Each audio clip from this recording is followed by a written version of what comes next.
I used to be the one who almost felt like passing out when I had to do public speaking.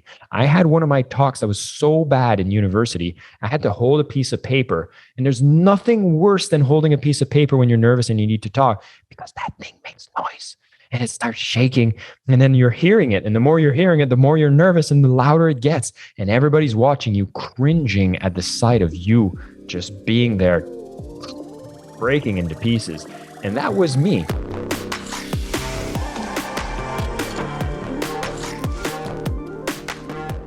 Hi, everyone. This is Jason Marc Campbell, and welcome back to the Selling with Love podcast. Now, today's episode, I'm not bringing a guest on. I had an interesting event happen, and sometimes when an interesting event happens, you need to make the most of that situation.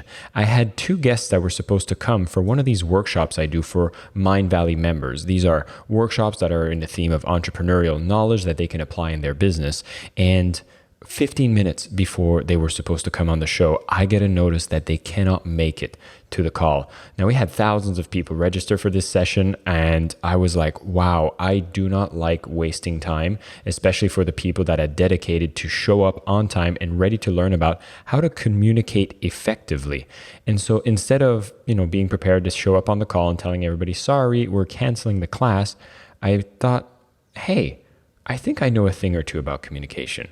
And so what happened next is I decided to spend some time to really go deep into taking some of the concepts that I had studied from their book of these guests that were coming on and being able to add my own layer of understanding.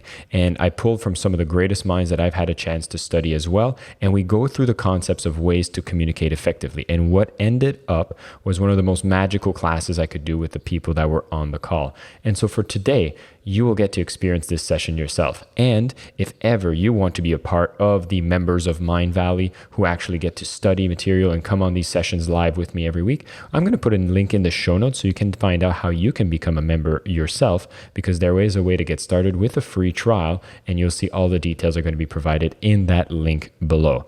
And for now, you're going to get a taste of what it's like when a guest doesn't show up and I have 15 minutes to prepare. And I'll tell you right now, you're going to learn a ton about how to communicate more effectively, whether it's in a one-to-one presentation, on a stage, in a meeting. Regardless of the situation, you will be more prepared. Enjoy. Today is going to be a weird episode because I got a notice 15 minutes ago that the two guests cannot make it. And I said, you know what? I still want to be able to deliver great content because I got pumped. I got excited to deliver a message. I was excited to be able to communicate effectively with anyone, anywhere. And I'm sure that you were coming here and excited to learn the same. And I'm like, why should I deprive you or deprive myself from learning when we're all motivated and ready to do so? So I was thinking, hey, why don't we learn together? I've already understood, distilled some of the biggest lessons that come from the book that they wrote. And I have much love for them. But if they couldn't be here on time and I got a 15-minute notice, I thought, what kind of lesson would I be able to distill? And maybe I know a thing or two about communication. I've been doing over 200 podcasts. I've been interacting with all of you. And so, hey, we're not going to reschedule. We're going to make this happen. And I just want to know, do you guys think that's a good idea? And I'd be also curious, do you think you're going to be learning more or less if I'm going into a monologue? As you can tell right now, I have a bit of enthusiasm. I'm a little bit of excited, but I'd love to get some support from you. And I know you are all amazing people into the chat. So if you're excited, just let me know. Just type it in the chat. Just tell me you're excited.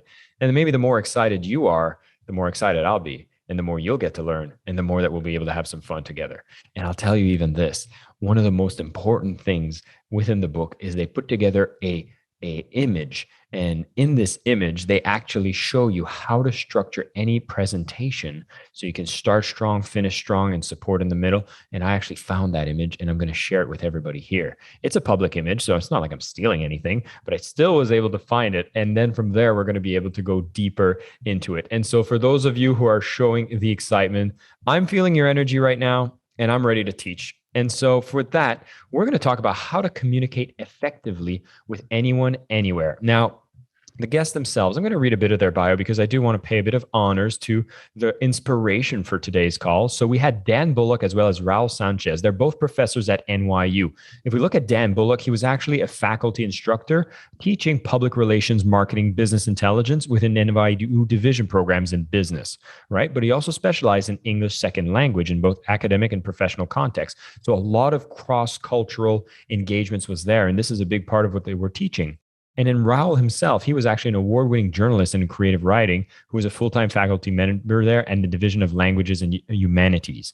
And he's delivered many corporate trainings at big companies like Deloitte, even at the United Nations. Now, they've put this book together, which is how to communicate effectively with anyone, anywhere. And so I did what I do best, which is go and do some research and maybe go ahead and put together something that I know will leave you with some value that you can take away from home and be thinking, damn, this was a great take of my time. And I feel like we're going to be able to go through it in flying record time.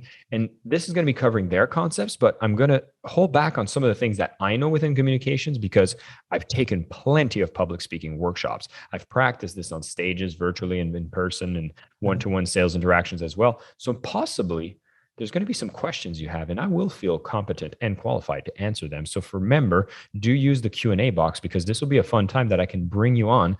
I got my hour booked. And so if I'm going to teach you for about 10, 15, 20 minutes, we're going to use that rest of the time to see if there's some further clarifying questions and make sure that we answer every one of your questions. And so we're going to cover some ancient wisdom around communication that is still relevant today. We're going all the way to Aristotle. I'm going to talk about what is the mindset you can have that will take away the anxiety and make you deliver your communications way, way better. We're going to talk about the two pillars that are very important whenever you do a presentation. We'll learn about a funnel, an hourglass technique that actually allows you to structure it. And I'm using it a bit right now, so you'll probably notice it. And we're also going to talk a little bit on the cross-cultural importances that happen in communication. And there's a very big feature that is different between Eastern and Western countries when it comes to the cultural delivery. And I'm going to talk a little bit more about that as well. And so first thing I wanted to bring up is over 2,000 years ago, Aristotle, one of that famous philosopher, was actually a great orator, and he spoke a lot about communication. He actually developed 3 words that were really key to how communication is received. Because I don't know if any of you remember this. I have this vivid memory in high school where I remember I would be, well, I'll be honest, when I was in high school, I was a little chubby and I was not that cool. So I was not one of those popular kids. And maybe that's why I tried to learn how to communicate amazingly so I could overcompensate for the shyness and all that stuff I had in high school. But I remember paying attention to something that was really, really weird. I noticed that I could tell a certain joke and people didn't really care about it. And then people wouldn't laugh. And I could see someone in a different setting saying the exact same joke, and everyone thought they were hilarious. And that's when I started realizing that, why does that happen? I started asking questions and I started studying why is it that people react differently depending on who communicates the message. And sometimes I would go into presentations. And I've done this many times, actually, particularly when I started at Mindvalley. I was running a division called Zentrepreneur, which was all about entrepreneurial skills and development, especially related to marketing and growing online businesses. And I remember presenting presentations where I had all the data. It was like step by step. And I had these slides filled with information. And I was like, this is going to be the best presentation ever. I'm holding nothing back. I'm giving them all the content. And everyone's going to be so grateful and be amazed by how amazing I was at delivering it. And then I would teach everything and people would be like, wow, that's so dry. They didn't understand. It didn't remember. And people felt overwhelmed. And I was like, what the hell? How come people aren't getting it? This is like the most I've ever given. And so things didn't seem to make sense. I was like, why can't I just take the facts, present the facts, and then people are just all accepting and they're going to learn and they're going to appreciate. And I realized, no, there is more to it. And Aristotle is the one that built a foundation. And we're using 3 words that I don't know if any of you have heard of. I've heard of this model before, but I know it's being emphasized in this book. Does anybody know the words and the 3 pillars when it comes to doing presentations that are essential for you to do an effective communication, whether you're on stage, one-to-one, in a small meeting? And these are Latin words. The first one is logos. Logos. You can type that into the chat. Logos. Logos. And logos speaks to logic. The second word is pathos. Pathos, you can type that in the chat. Pathos, pathos, which talks about appealing to the emotion. And the last one is ethos, Ethos, ethos. See, they would have these senators and these politicians that would take the stage and they would go and present ideas like whether it's a new policy, whether it's a new law, all these types of things. And these were the three pillars that they needed to have clarity on, and it would determine who will be passing the law and how do you communicate it in a way that is effective. And here's what it is. When you speak about logos, logos is the one that I had the assumption or the presumption that this was all you needed to make a point. So for example, let's say we're all crossing a road. And here in Bali, it's interesting because they have this road called the shortcut. And for those of you who are in Bali, you definitely know what the shortcut is, but it's the most damaged road ever. And everybody's been screaming at having it repaired. And then suddenly, let's say I wanted to do the repair. And if I would say, hey, everybody, we want to repair this road. It's going to cost X amount. We think it's going to make a lot of sense. Here's exactly how much it's going to cost, how much it's going to return. And you present all the data. And what happened is, even when politicians would present ideas like this, people would not feel enrolled into the idea. The logic was there, but a lot was missing to actually make people make that decision. And I find this concept actually helps me understand, and it's so effective in sales as well. I teach this very often, which is, we're actually emotional beings that will validate the data first with a lens of emotion and after with a lens of emotion. And it's almost like how our brain is wired. It's almost like every signal that comes in needs a emotional filter that will make you look at the data with a skewed view. And then when it comes out, it'll still get emotionally processed, and then you'll see it again. An example of this, and I'm going to use the thing that usually draws a lot of emotions, and it's going to touch on the pathos and the ethos at the same time. Let's use something super polarizing, shall we? Let's go talk about, do I pick vaccines? Do I pick politics? Do I pick, oh my God, global warming? What could I pick that's so polarizing? I think I'm going to pick politics because it's so binary right now and it's so fun to pick on. And I'm not American, so hey, I'm just going to go on it. Let's say we talk about a plan to accelerate. Actually, I'm going to combine both. This is going to be fantastic. I'm going to say, imagine that there's a plan to fight the pandemic and they want to create vaccines at record speed.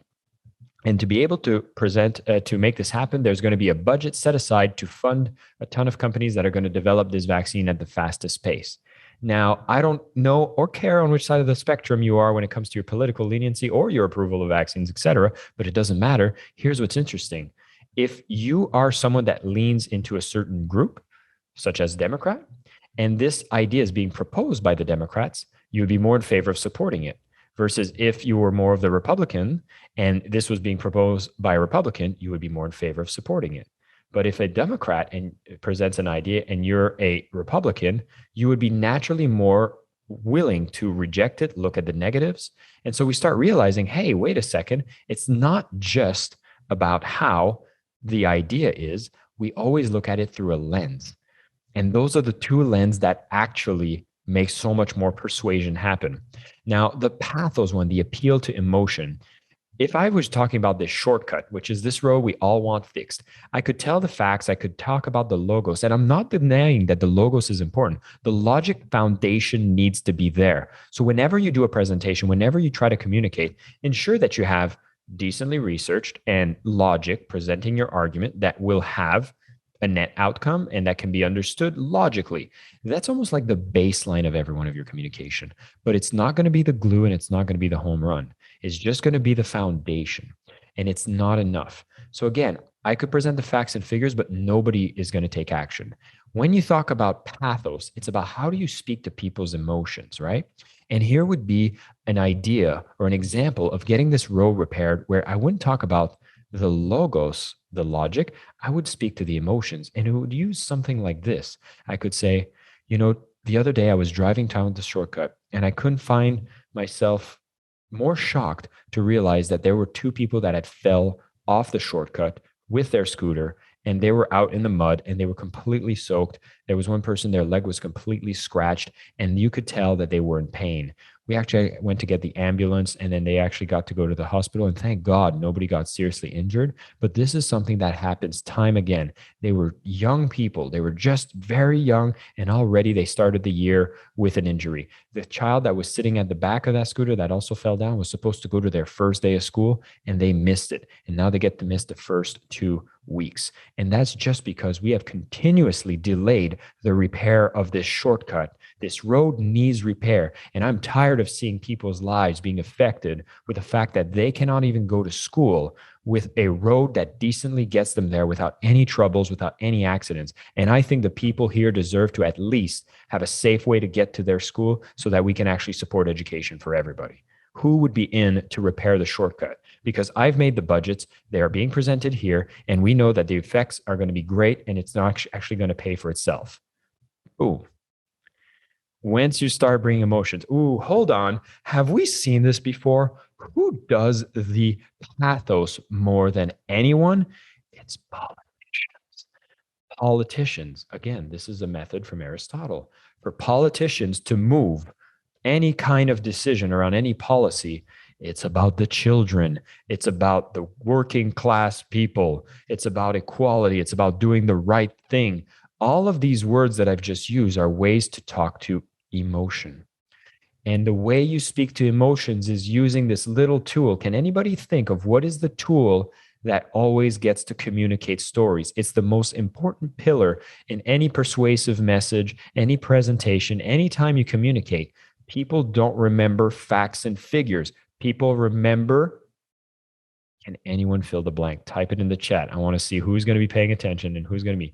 What do we look for in stories? And I'll give you a clue. Oh, never mind. We got Aina who got the answer, and we got Melanie who jumped in as well. It is stories. And it's about how you make them feel, right? That's actually, people don't buy what you do, they buy for how you made them feel. But what I was looking for here is stories. Storytelling is the way you communicate the pathos, the emotions. So, what are the stories that you can tell?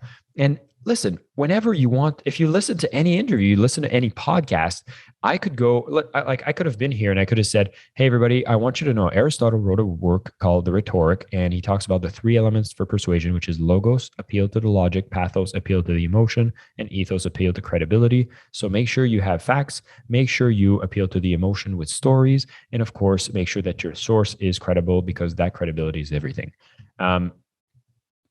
Okay, facts has been communicated. Will you retain it? No, but I think some of you are going to be thinking about a shortcut road with a little girl that fell into the ditch and missed first day of school because we remember through stories. Now, I've done public speaking training, and I'm going to divert from the book a little, but talk about something important. Eric Edmeades.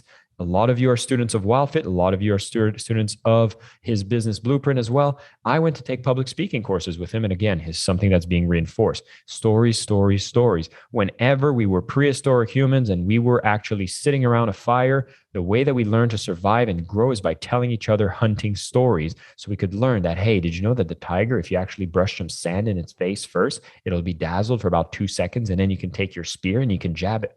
And so we start sharing these stories. We remember stories. We were designed to really resonate with stories. So again, the emotion is going to be so important to everything that you communicate. Make sense?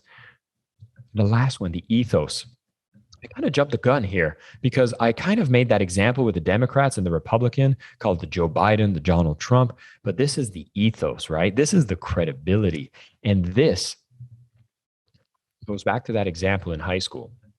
When there was that popular guy, he was good looking, he was an athlete, and he would just, it wouldn't even make sense what he would do. He would just be in class and go like, hey, and he would do something stupid, and everyone would just giggle because he was that guy. He had that buzz, he had that flair. And I was like, what? I was fascinated. I was like, how does someone walk into a room and just not even speak nonsense and still get reactions from people positively?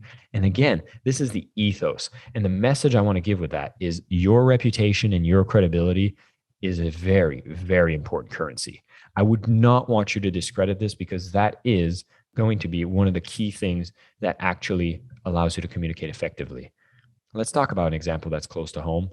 Let's talk about that time maybe that you're at work and you have a great idea and you share it, boss doesn't listen, and then somebody else steals your idea, communicates it, and then you get mad. You resent that person. It sucks. Why does this happen? Well, it's because that person, for some reason, had credibility. They had the ethos. And so the ethos, I feel like it's a word that means like the essence of someone. And so what you want to do is understand that all of the things that you can do to increase your credibility will make you more effective at communicating. So for example, why is it that when someone has PhD and we call them doctor, they come with more credibility? So titles get to be things that help you with credibility. Testimonials of the past work that you've done, having a social media presence. If we think about things that are relevant now, like when I look for guests to come on the show, I go to Instagram, I go to LinkedIn, I see how many followers they have. And I'm wondering, okay, how much social proof can I see of how credible this is? I look for clues. I look for indicators. I look at how they're dressed.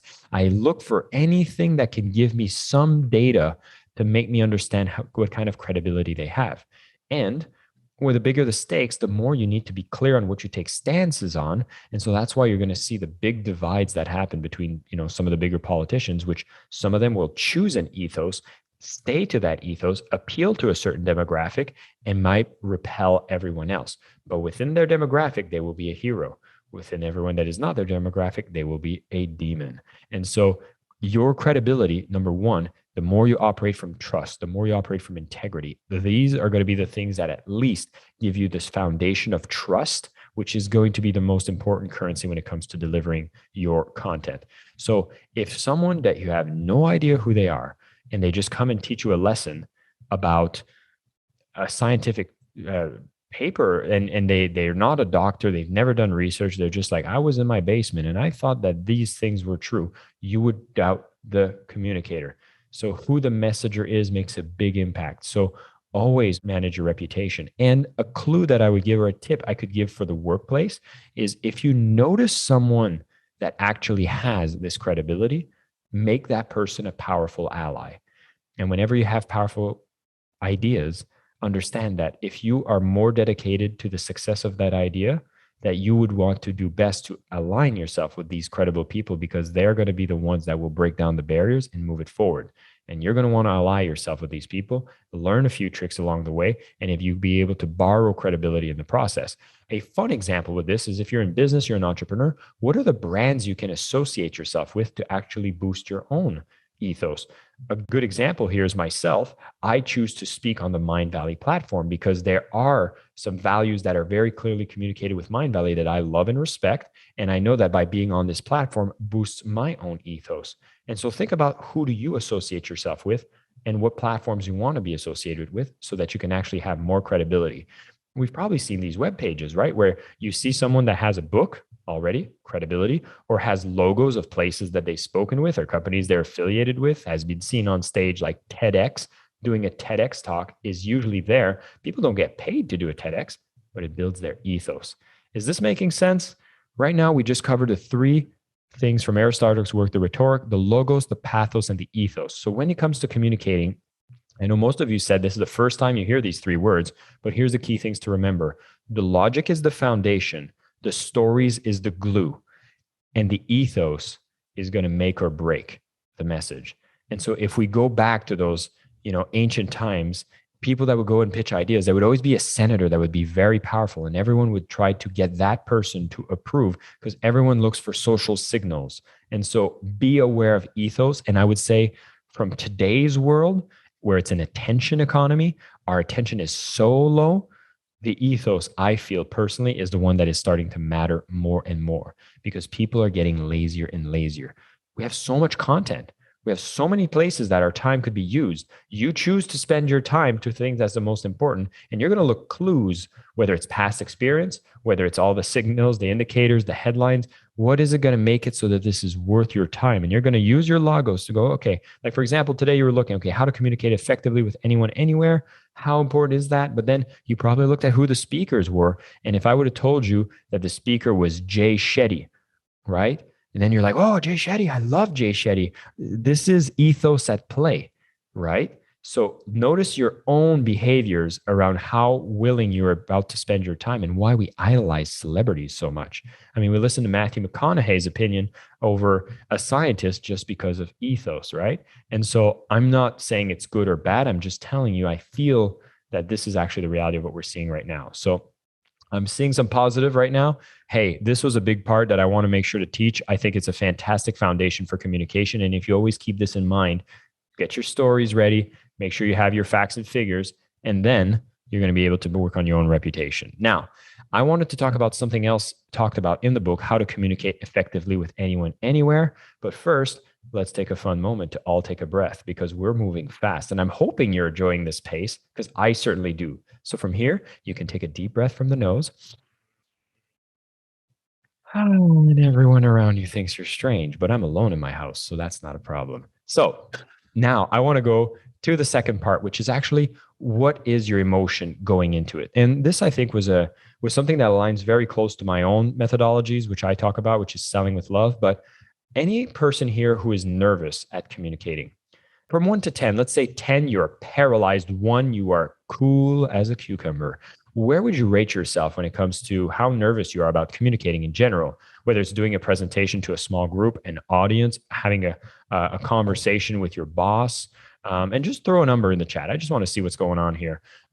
Because, I know there's some 10s on there. And if you are a 10, I just want to first acknowledge the transparency, the vulnerability, because it's not fun to put a 10. But if you acknowledge it, that's already a huge step because you realize, okay, something's here, but you can also acknowledge that it could get better. And I'm seeing here we have some ranges, but a few of you here are at the 9s. And I think this message is going to be really key because when you go to communicate, right, it seems like there's a lot of pressure and we actually internalize this nervousness. We actually focus very inward. We're inwardly focused into this like death spiral of nervousness because you're like, what if I mess up? What if I don't do this right? What if I do this? What if I, what if I, what if I, what if I? Do you notice that when you're very nervous, it's always about I? And what they speak about in this book is actually just having a different mindset about the way you communicate, which I think is brilliant. And it's actually the more you focus outward, the less you're going to be focused inward on your own nervousness. And so if you want to take a mindset or maybe a bit of a kind of affirmation whenever you go to communicate, go with the idea that it is always service first. And they use the example that when you are communicating, when you are delivering a message, it's usually an idea that you want to propose. There's something you want the other person to receive. And they use the example of passing the torch, right? You're in the Olympics and you're given this role to carry the torch and to pass it on to the next person. And this is a bit of the same mindset that they suggest for you to have whenever you're communicating. You are simply there to go with an emotion of service. You're looking to serve whoever you're communicating with a different idea, a different perspective. But if you're coming out with this idea of service first at your emotional level, it takes away the nervousness around what if I, because as long as your intention is set on service, then at least you're going to be communicating clearly and you're going to understand what is the most important thing that needs to be communicated. You've already learned some great frameworks, so you know you can deliver something. And you have to also acknowledge that no talk is going to be perfect. But if you're understanding that you're coming from that emotion of service first, you're going to see that this calms the nerves a lot. I want to substantiate this with a little more of what I've learned with Eric Edmeades when it comes to public speaking, which is, and I've actually, it's not just Eric. I feel like 1 out of 5 public speaker trainers, if not 1 out of 2, share a bit of this example. And I bet some of you have heard this before. But when it comes to being nervous, what are some of the kind of physiological traits that happen? Like for any of you who are 10s, 9s, 8s, when you get nervous, what happens physiologically? Like you're on stage there, you haven't started talking yet, you're about to start speaking, and there's 500 people in the audience. And the moment before you start speaking, what are some physiological things that are happening to your body? Type it in the chat. Give me some ideas of what's going on. Are we just there? Is our heart rate low? We got hot flashes, right? Like turning red. Okay, your breath, you're breathing heavy, right? The mouth is dry, the hands tremble. Okay, you're sweating. Okay, I like this. This is what I want. We got knees knocking. All right. So this is all different. Like you're describing nervousness, right? Now, Melanie, you're saying trip on words, but we haven't started speaking. So let me ask this question. If you were excited, can you tell me how you would describe the physiological response of you being excited? What does that look like? Type that in. We're not speaking yet. I'm just saying we're standing on stage, but what are we looking at when we're excited? When you're excited, you're going to be shaking a little. Your heart rate will be fast. You might be sweating. And here's the thing. Nervousness and excitement have the same physiological responses on you. The only difference is when you're nervous, you're projecting a negative outcome out of the situation. And when you're excited, you're projecting a positive outcome on the situation. So if you're standing in front of a roller coaster, and I've done this before where I'm with a partner, we're going on a roller coaster, they are terrified and nervous. I am excited and ecstatic. And we're having the same response. We're both like, And then the only difference is that they expect that the roller coaster is going to crash, and I'm expecting to have the time of my life. And so here's another thing that I might suggest. And this is a personal one to me because I was that person who would like, look how white and pale I am. Can you imagine what happens when I get nervous and turn red? I turn like a lobster being boiled up. Okay. It's embarrassing. I used to be the one who almost felt like passing out when I had to do public speaking. I had one of my talks that was so bad in university. I had to hold a piece of paper, and there's nothing worse than holding a piece of paper when you're nervous and you need to talk, because that thing makes noise and it starts shaking, and then you're hearing it. And the more you're hearing it, the more you're nervous and the louder it gets. And everybody's watching you, cringing at the sight of you just being there, breaking into pieces. And that was me. And what happened at that talk is I ended up taking a moment, turning around, my back to the audience, taking a deep breath, turning back around, and starting again from the beginning. Which followed was a pretty bad talk, but at least I got through it. But I remember I had a mindset that told myself, I'm going to change this. This was so embarrassing. I wanted to change this.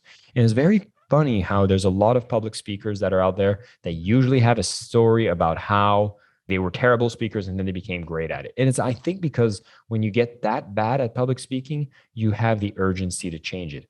And then once you have that, you realize it actually doesn't take much to get good.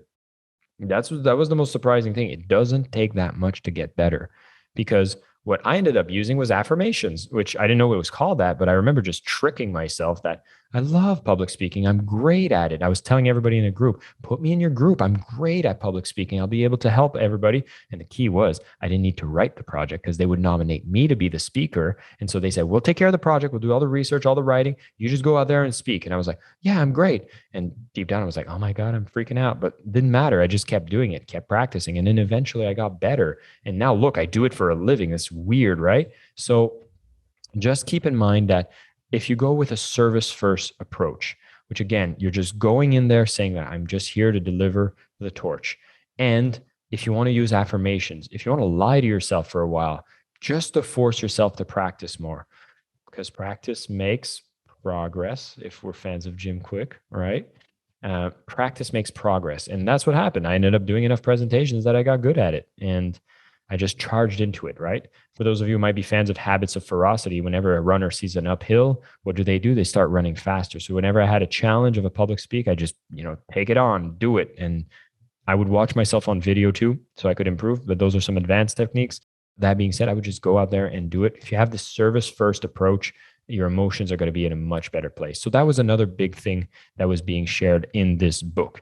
Are we liking this so far? If so, just say yes. I'm going to take another deep breath. You can take it with me because it's always fun to breathe some more. So again, I'm going to skip to the last one because I feel there was another part where they say the two major things about how you do a presentation is about there's content and there's delivery. Like what is being said and how are you saying it? Super important, right? Because I could come here and say like, hey, everybody, we're going to be talking about content and delivery. And the content that I'm going to tell you is going to be very good and you're going to really like it. And it's going to be a fantastic. Every single word that I'm going to use is going to be perfect and it's going to communicate exactly what you need to hear. But if I keep delivering it with the same tone of voice and that I keep talking like this, you're probably going to tune out. You're probably going to wonder what's going on and you're going to log off after 5 minutes. But I'm looking at the number of people here, and it sounds like we doubled since we started. So I might not be doing a bad job by having my voice go to different levels to deliver it in a way that engages people and is not so boring. Now, I didn't go deep into their content about content and delivery, but what I would say is the content again will be your stories and your facts, right? Because the facts and the points you want to make are going to be the key of the logos, and you're going to have your stories are going to be the key of the pathos. And how do you deliver it, right? The tones you can use, the pacing you can use. It helps to have a microphone like this, by the way, because it just captures brilliantly. And if anybody wants to know what microphones I use or camera I use to do that, just let me know. Or you can just find me on Instagram and just say like, I want to know what you're using. It's Jason Marc Campbell. Just go and send me a message, and I will send you. I have this document that tells you all the equipment I use if ever you'd want to have a setup like this. But that's just if you're a geek like me. But I will say this. This is actually, again, I'm going to pull from Eric Edmeans. I'm giving him a lot of love today. And but he's been one of the greatest mentors for me when it comes to public speaking. It's his style is on point. And they speak about some NLP techniques. And I would tell you to go and listen to any of his talks on YouTube. Just Google Eric Edmeans public speaking, the first videos. I think there's one that's an interview between me and him that goes over these points in even more details, more specific to public speaking. But there's three things that I think are really important, which is the kinesthetic, the auditory, and the visual. And it goes like this. Whenever you start a presentation, you can always do a presentation starting at the kinesthetic level. And this is when you take your time, you include pauses, and it draws people in to pay attention. And the moment you've started to use kinesthetic, you can actually move up to something that's going to be more like auditory. And so when you go auditory, there's more of a rhythm and a pace to the way that you deliver, so that it actually has this rhythm that gets people kind of bouncing their heads going, yeah, this makes sense. And then if you really want to turn things a notch, you can go all the way to the Tony Robbins level, right? When he's doing big noises, big movements, and he's talking really loud, usually really fast too. And it gets you excited. And you're like, holy, this is like stuff I need to pay attention to. And once you've went and made a big point out of explaining these three different types, you can take a moment to drop people back into the kinesthetic. And that is the crescendo and the cycle of keeping people engaged in your delivery. So I've been doing it subconsciously throughout this presentation, but key things to remember is this. There's three major levels of communication, and people have a preference for each. Some of you love the kinesthetic, some of you love the visual, some of you love the auditory. I'm personally someone that prefers the auditory. But if you start kinesthetic, it's always best, because if you start visuals, it's too much, too fast. And so you can always start your presentations with a pause and start slowly. And then you can build it up to auditory, which anybody who's auditory is going to finally pick up, because they probably didn't even notice when you got started. And then you can work all the way to visual. And this is going to be a thing that you can stretch and train in your presentation. Is you're going to find what your level is, and you're probably going to be comfortable there. So you need to push outside of your comfort zone to be able to get to the extremes of the levels. And the key thing is this: you have a preference in your communication style, but the three major ones are that kinesthetic, auditory, and visual. Think low, medium, and high. And for me, like going high actually requires me, it doesn't feel natural to me. I have to force it, but I'll get into character, and I almost feel like I jump into my inner Tony Robbins with a big voice and really getting into it. But I know that I can do that, and I should do that because it draws people's attention. And as I mentioned, the content is not the only thing. The delivery is hyper important. Okay. This is a quick tool that you can use to be able to mix up your presentations. And I think it's a powerful one that you can start with. So I wanted to touch on this. The last element is one that I wasn't able to go too deep into. It was talking about high context and low context communication styles. This one, I wish I could spend a bit more time, but unfortunately, I don't feel like I'm as expert on this, and I wasn't able to find as much data. But what they were talking about is in most Eastern culture, there's usually a preference for what they call high context communication styles. And what that means is that there's a focus on multiple sources of information. So if you're communicating, whether it's in Southeast Asia, the biggest takeaway that I got from here was that when you're speaking to whether it be Eastern cultures, whether it's Indian, Asian, etc., usually high context is preferred, which means if you are going to present some fact, you should be taking time to present multiple sources, multiple dimensions of the same problem so that it actually gets to be retained better. And you will be more respected whenever you can provide multiple sources that support the same argument. Versus in Western style cultures, that would be regarded as a waste of time, and they want low context. That's why it's interesting. I definitely am a low context type of presenter. I'm Canadian, but I feel like I have more of American style of speaking. But if you notice, they usually don't spend a lot of times on going through the facts, right? They assume the facts and they'll speak to the stories and they'll just blow past the research very quickly. And it works very well in North American audiences and any other Western countries. But in Eastern countries, that would be looked at with skepticism because you don't present credibility, you don't present seniority. And so the ethos is looked at differently. Remember the ethos, which were that credibility of the person? In Western cultures, it's like the more somebody communicates with confidence without pulling very many references or sources, you will find them more trustable. Versus the opposite effect will happen in Eastern cultures. And in Eastern cultures, if you show that you are a doctor and then you present facts and facts and facts and facts, and there's a lot more emphasis on logos, then you're actually going to be respected and listened to. And it takes a lot more warming up to. So that was the big statement that I just wanted to pull from that book. And as I mentioned, there was a very interesting image that was being shared in this book. And it's basically just the structure of the presentation that they talk about in the book. So you can see the source of it there. It's basically the hourglass speech canvas, but it speaks about any presentation you do. You want to make sure you do a powerful introduction, which is leading with a hook and speaking about the main message. And then within the body, you do all your supporting content, interactive elements. And at the end, you do a restatement of the main message and the future implications. So this is just how you always do your presentations. This image is how you can represent this.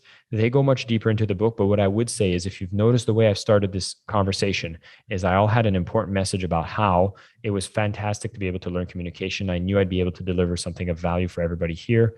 So I start with explaining the hook was to get everybody excited about learning about public speaking, about communication, and it seemed like everybody was hyped up. So I led with a hook. And then I told you what we were going to cover, the main messages that we were going to go into. And then you saw I went through the presentation supporting all the content. I went and did some interactions and I made sure to go into everything you needed to learn. And now as I'm going through this, I'm actually restating the main message because we went through the pathos, the ethos, and the logos, why those three main elements were so important. We also talked about why if you lead from service first, you're going to see that your emotions are going to be in a much better place when you come to speak publicly. And of course, remember that being nervous and being excited is the same thing. If you can reframe your outcome of what's going to happen from when you communicate to a positive experience, you're going to see that you can go through it with much better results and you're going to get better over time. I spoke about the content and delivery so that you've done all the content, but the way you deliver, you can use this method that I learned from Eric, which is about the kinesthetic, the auditory, and the visual, and it'll allow you to bring more dynamism into your presentations. Of course, I finished with talking about how to bring more context or less context based on which culture you're speaking to. And that was the core of the message. What I do want to leave you with, which is the future implications, is that when it comes to a journey of public speaking, first off, for those of you who know me, I am writing a book which is called Selling with Love. And one of my definitions of selling is it's an energy exchange between conscious beings. And when you know what you offer is so much more than what you ask in return, love is the emotion that fills the gap. And said differently, using what we've learned today, is that you could say that communication can be substituted with selling. I think every communication is a sale because you're channeling an idea and you're getting people to understand what you're communicating. But I'll tell you, the more you spend improving your communication, I'm going to quote Lisa Nichols for you fans out there, what stands between you and everything you want in your life is your ability to communicate. Lisa Nichols says that. And when you learn these concepts and you continue to be curious, to be excited about concepts that teach you how to sell better, teach you how to communicate better on a one-to-one, small group, presentations, talking to your boss, talking to your employees, talking to someone on the same level as you, all of those, the moment you improve this, you will improve the quality of your life because our life is filled with relationships. And whether it's business or personal, it is the most important skill that you can develop. So I am hoping and I am trusting that we had a good time today.